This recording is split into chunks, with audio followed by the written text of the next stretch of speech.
Amen.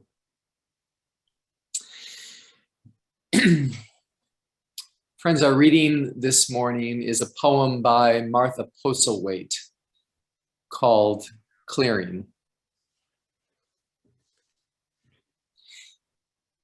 Do not try to save the whole world or do anything grandiose. Instead, create a clearing in the dense forest of your life and wait there patiently until the song that is your life falls into your own cupped hands and you recognize it and greet it. Only then will you know how to give yourself to this world so worthy of rescue.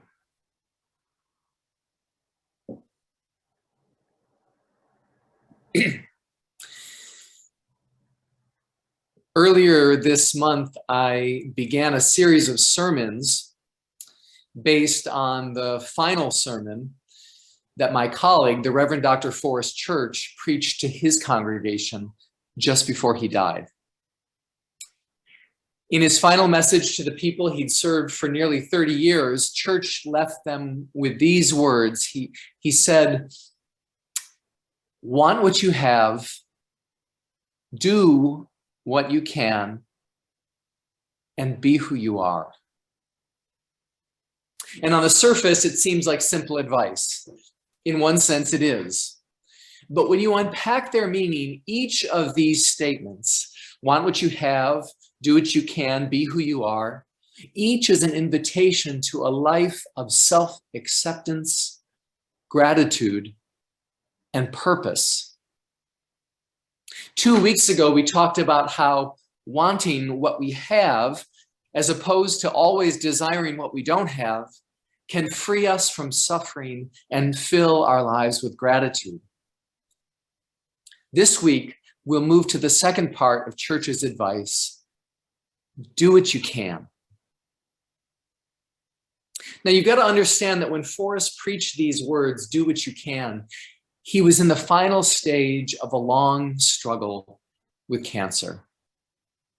When he first received the diagnosis, he and his doctors tried everything possible to fight it: surgery, radiation, chemo. And for a while, these treatments bought him more time and an improved quality of life. In other words, he and his doctors had done what they could. But by the time he preached his sermon, the cancer was back and no more treatment was available. Forrest had to confront the limits of what could be done, at least as far as keeping his cancer at bay. And so his advice, do what you can, is both an appeal to action, do something, and an acknowledgement, an acceptance even, of the limits of our ability to act. In his sermon, Forrest put it this way: do what you can focuses our minds on what is possible, no more and no less, thereby filling each moment of our lives with conscious, practicable endeavor. I mean, think about it. We spend a lot of time and energy wishing we could do things that we can't do, rather than doing what we can. If you're like me, you sometimes drive yourself crazy obsessing over problems you can't solve, or lay awake at night worrying about situations you can't control. Or perhaps your heart is broken over and over again, trying to change a loved one whom you simply can't change. It's not only that this pattern will bring us no end of suffering, which it will, it's that the more energy we spend trying to do what we can't, the less energy we have to focus on accomplishing what we can do. I wonder if you can think of a situation in your life right now where your fixation on or regret over the things you can't do might be preventing you from doing the things you can.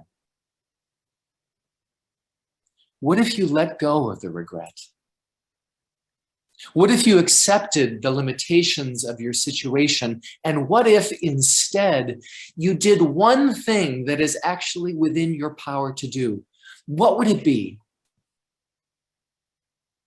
It doesn't have to be the only thing you do or the final thing you do. But what's the first thing you can do right now? Do what you can.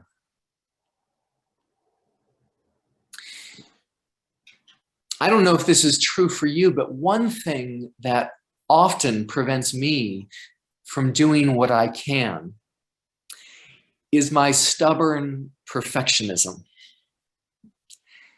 When I find myself confronting a difficult challenge in my life, my first instinct is to withdraw until I can figure out in my head the perfect and complete solution to the problem. I try to think it all through to the very end and anticipate every twist and turn, every possible outcome. And before long, I'm lost and paralyzed in a maze of my mind's own making. I've allowed the perfect to become the enemy of the good.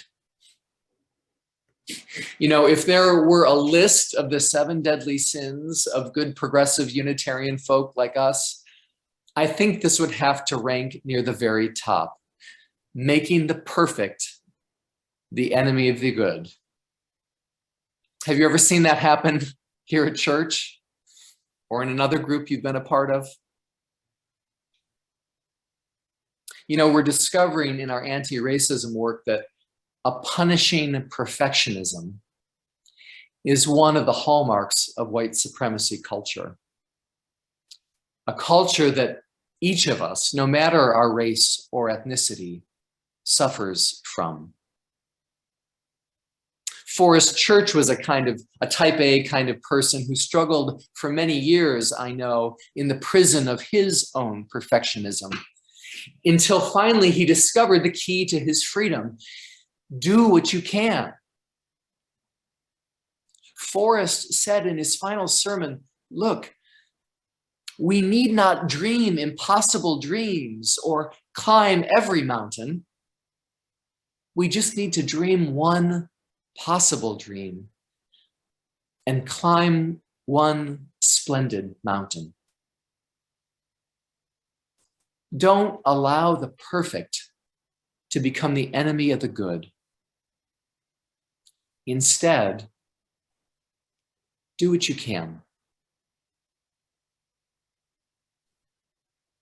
Now, I think this invitation to do what we can applies not only to the struggles and choices of our personal lives, but also to our struggles to create a more just, sustainable, and equitable world.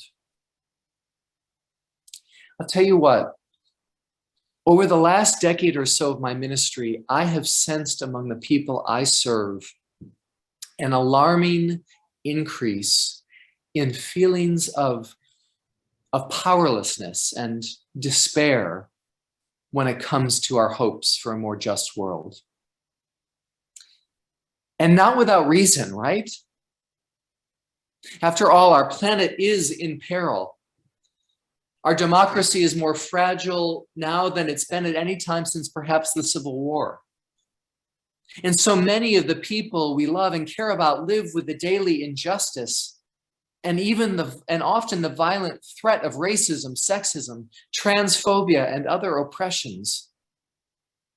What's more, the institutions of our society, like the United States Senate, to cite just one infuriating example, they seem inadequate to the task of remedying these problems that we face. So it's no surprise that some of us despair of the kind of world we might leave to our children and grandchildren.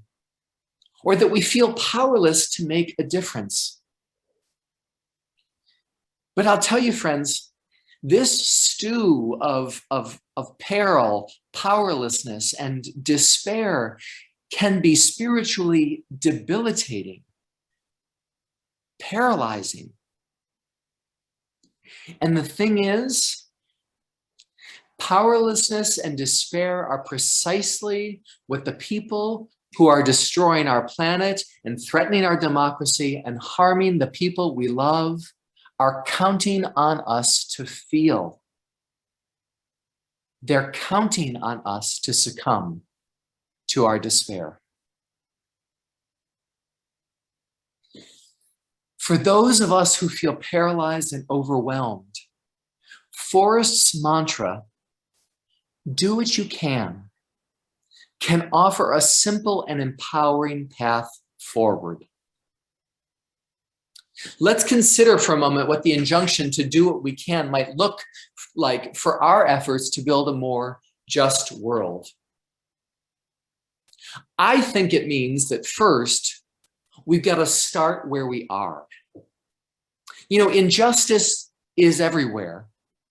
When we consider its reach, we can easily become overwhelmed. So start where you are. Oftentimes, we can make the greatest impact closest to home, in our own community, the place we know and are known. Take racism, for example. There are so many front lines in the struggle to make our nation more anti-racist, equitable, and just. But isn't one of those front lines right here on the Vineyard, where we continue to live with the legacy of genocide against the Wampanoag peoples, and in the injustice faced by the island's long-standing African-American community? Or perhaps the tensions and hostilities felt by more recent immigrant populations like the Brazilian community. Of course, you all know these struggles better than I. But the point is, on any issue, whether it's racism or climate justice or voting rights, find a way to act for justice right where you are. And then, and this is important, trust and know that others will do the same right where they are. Have faith that we're not the only people of goodwill out there. We don't have to do it all, but we must do what we can. Starting where we are, then we can then ask the question, well, what is the one concrete action that we can take that might make a difference? And I wanted to just offer an illustration from my ministry at All Souls Church in DC. All Souls is located in the heart of the city's Central American immigrant community. And as anti-immigrant policies and rhetoric increased in our nation, we wanted to start where we were and find a way to be in solidarity with our immigrant neighbors. When we considered what we could do, we talked to folks in the community about what the needs were, and we decided to start an English as a second language tutoring program after church on Sundays. It served an expressed need of the community, and it was a concrete, straightforward, discrete 2-hour per week commitment. Lots of folks got involved in the program over the years, and lots of people were served. But there were naysayers when we decided to take this course of action, and perhaps their voices will sound familiar to you. ESL tutoring doesn't get at the root cause of injustice against immigrants. This is a Band-Aid. This isn't justice, it's charity. Well, it is important to address root causes. And it is good to wrestle with the difference between charity and justice. But friends, I can't tell you how many times I've heard us progressive folks raise these kinds of objections, only to find ourselves years later having done nothing and still arguing about the perfect plan of action. Have you been there? I'll bet you have. Let's stop the paralysis and do what we can. You know, I learned long ago in my community organizing training that you don't build power or a sense of agency in a community by immediately tackling the largest and most insurmountable problem. You build power and agency by accomplishing one discrete task at a time, by achieving one small victory at a time, and then another, and another. And you never know where that first action will take you or where that first step will lead.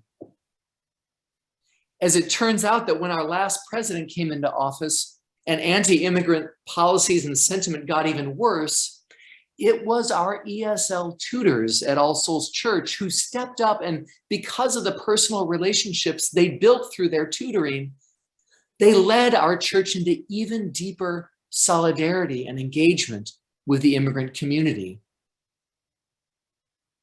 One action begets another. One step is followed by another. So start where you are and just do what you can. Now, I know it's not always as easy as it sounds. I know we're asking these questions here at UUSMV right now as we think about our plans for universal justice. Even the simple injunction to start where you are and do what you can involve personal and group discernment. That's why I like the poem that I shared earlier this morning by Martha Postlethwaite. She writes, "Do not try to save the whole world or do anything grandiose.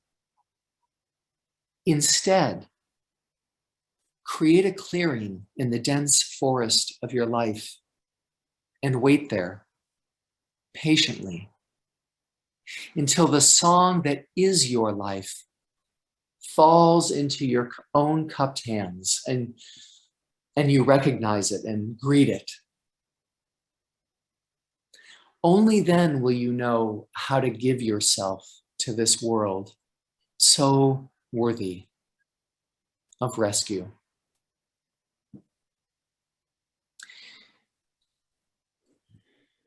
In closing, friends, I want to offer one final suggestion when it comes to doing what we can to build a more just world.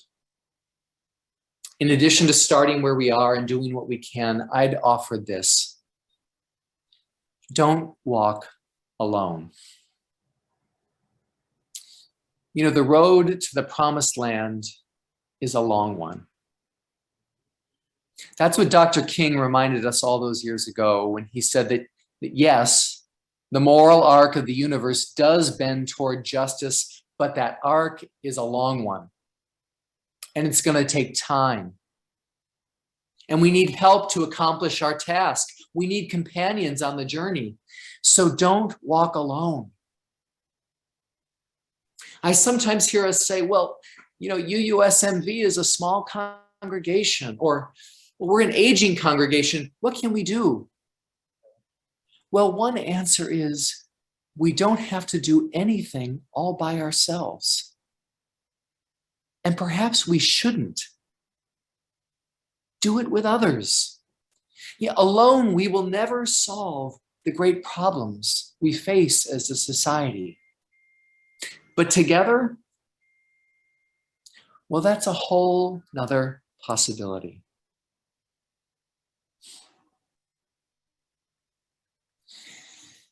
You know, a year ago this week, we inaugurated a president. And as I reflect back on the hopes and fears and frustrations of these last 12 months, it's reminded me yet again that even someone as powerful as a president acting alone doesn't have the power to solve the problems we face. And it's got me thinking that if last year we inaugurated a president, then perhaps now we need to inaugurate a people, a whole people, a hopeful people who have tasted and seen the promised land, a practical people who don't make the perfect the enemy of the good, a resilient people who have known obstacles and challenges, but also know how to pick themselves up and walk again. And finally, a powerful people, a people who, by doing what they can, come to discover that there is nothing they cannot do together. Friends, may we be those people. Amen.